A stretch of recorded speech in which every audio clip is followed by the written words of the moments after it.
Dependent din naman yung men sa ibibigay ng babae. Hindi lang nila pinapakinggan. May mga lalaki na ang gusto nila, lalambingin sila ng walang nakakakita. Di ba? May mga lalaki ganyan, macho, strong. Tapos pag uwi sa partner nila, cute na ulit. The difference is the men has to work really hard to get the respect that they deserve. The men has to work really hard to get the appreciation that they deserve. Iba yung strong and independent sa high value. At iba yung strong and independent sa high masculine energy. Magkaiba yun. Independence, it is not the best. It's not the highest value. The highest value is... Kasi merong hindi nagwo-work eh. Parehong malupit, parehong independent. Pag nag-work, away. Because high value is, you are independent, you are strong, you are brave, you are earning a lot of money maybe, you are achieving your goals and dreams, but you can also work well with other people. Marunong ka makisama. Women empowerment should not be against other men. And men empowerment should not be against women as well. Pag yun ang lalaki kumita ng pera, gusto niya ibigay lahat, nakagustuhan ng babae niya. Or ng babae, kapag yung babae naman nagkaroon ng pera, piling niya, strong independent. Wala na siyang kailangan. I think it's a huge issue, no? It's a huge issue. I think people tends to over-dramatize things that they don't experience in life. Alright? Kumbaga, I respect these women because if it is helping them move forward, if the term, the identity strong, independent woman is helping them manifest and achieve what they want, kumbaga, if it is working for them, it's good for them. Kumbaga, it's good. If it is working, by the way.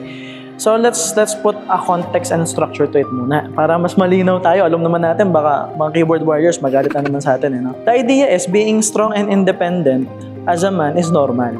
That is why we don't over-advertise strong and independent men. Alright? Actually, mas na-advertise pa nga yung mga playful men. Like, pag lalaki ka, tapos mahilig ka sa toys, parang, astig. O pag lalaki ka, tapos mahilig ka mongolekta ng sapatos, mahilig ka mongolekta ng Gundam, mahilig ka mongolekta ng anime. It's like, it's different. Diba? Kasi, mas maaga tayong kailangang mag-mature in terms of handling everything. Kasi tayo yung lalaki. We have to be independent as early as we can. Because we have to provide for our family. Yun yung standard eh. Kasi ganun talaga eh. Biologically, ganun tayo eh. On the other hand, in the female side of the quadrant, bihira kasi yung independent. Because dependent talaga normally, lalo na dati, dependent talaga ang women sa ibibigay ng lalaki sa kanya. Pero in reality, dependent din naman yung men sa ibibigay ng babae. Hindi lang nila pinapakinggan.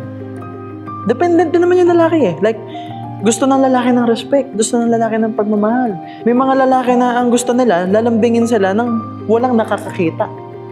Di ba? May mga lalaki ganyan, macho, strong. Tapos pag uwi sa partner nila, cute na ulit. Di ba? May ganyan eh. They feel secured kasi. They feel secured to the relationship, to the partner. So, ibibigay nila yung lahat ng open sila na, ngayon, baby ako. Sa labas, boss ako eh. Pag dito, baby ako ha. Ano mga yung ulo ko?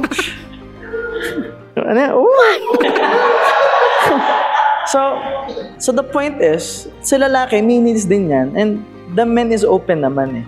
The difference is the men has to work really hard to get the respect that they deserve. The men has to work really hard to get the appreciation that they deserve. But the women are already getting that simply by posting in social media. Let's be real. Kahit hindi nila yung ginagawa para sa ibang tao, they will get the appreciation. Pag pogi ka, nag-post ka, wala lang. Kasi mga lalaki, nice hat, di ba? Nice shoes. Wala nga pakialam kung pogi ka, di ba? Pakialam, ano sapatos mo pare? On the female, susuportahan sila ng kapwa female. At grabe yung mga male. Susuportahan sila lalo. Right? And the idea is, being strong and independent is new to them. That is why they will dramatize it. They will... Kasi iba naman talaga, yung kakaiba naman talaga. Ito lang yung nagiging problema.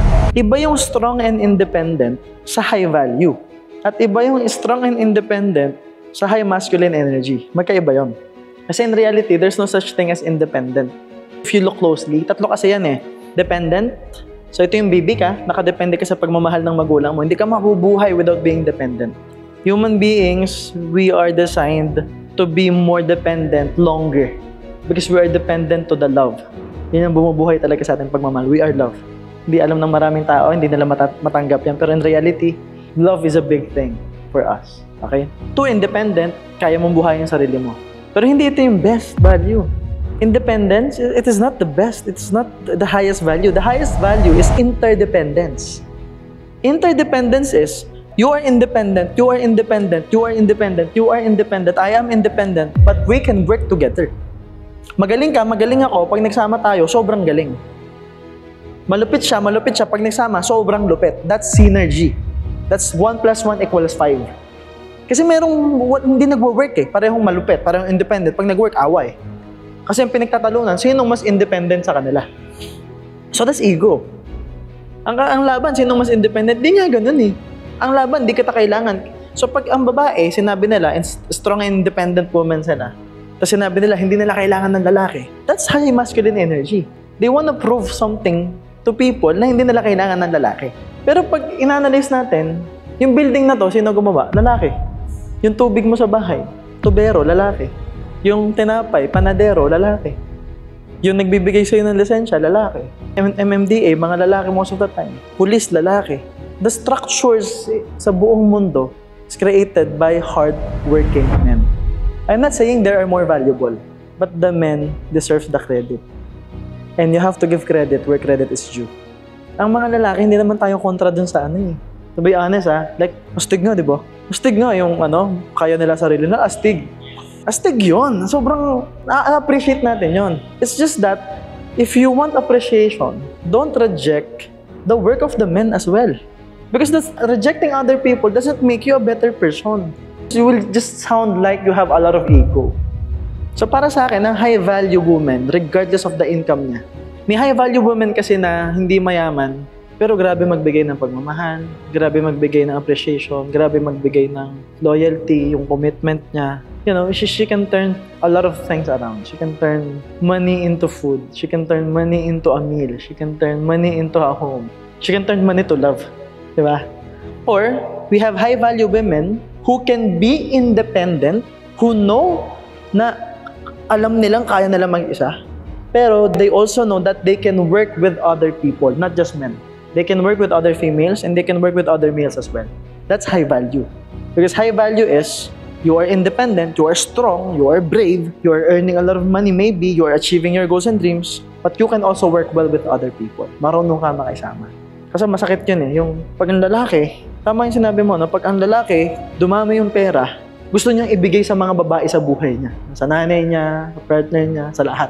May mga babaeng ganun, hindi ko na yan lahat, may babaeng ganun eh. Pag nagkapera, di ko kayo kailangan. Sabihin na nating pilosopo ka. Paano ka mabubuhay ng walang lalaki? It's like, hello, X and Y chromosomes, hello, biology, kailangan ng sperm cell. It's like, how? Hindi ka mabubuhay ng walang male and female. Diba? Ako, I understand, hindi ako mabubuhay ng walang female.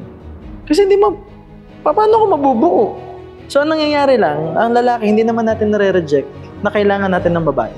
Kailangan lang, wag lang din nilang i-reject na kailangan din nila ng lalaki. Na kailangan natin ng isa't isa. Instead of, ang pinag-uusapan is, sino hindi kailangan, ang pag-usapan natin, paano tayo magtutulungan? Why is it that it's even a conversation na kung sino yung hindi kailangan ni ganito? Why is it na ganun yung conversation? Well, in fact, we should be talking about how to collaborate as human beings. It's like a lot of people want pets, diba? They want dogs, they want cats. You are studying how to live with cats and you will reject the fact that you have to collaborate with men and women. And, diba, na hindi mo pwedeng sabihin, hindi mo kailangan ng babae. Kailangan natin ng isa't isa. Ang tawag ng acceptance. Kasi kung hindi natin kailangan isa't isa, ba't pa tayo ginawa ni God, diba? Parang I think it's just common sense. So ano yan eh, it's the ego talking na ang lagi ko lang sinasabi, women empowerment should not be against other men. And men empowerment should not be against women as well. Men empowerment should be men empowerment so that when we are empowered, we can help the women be more empowered.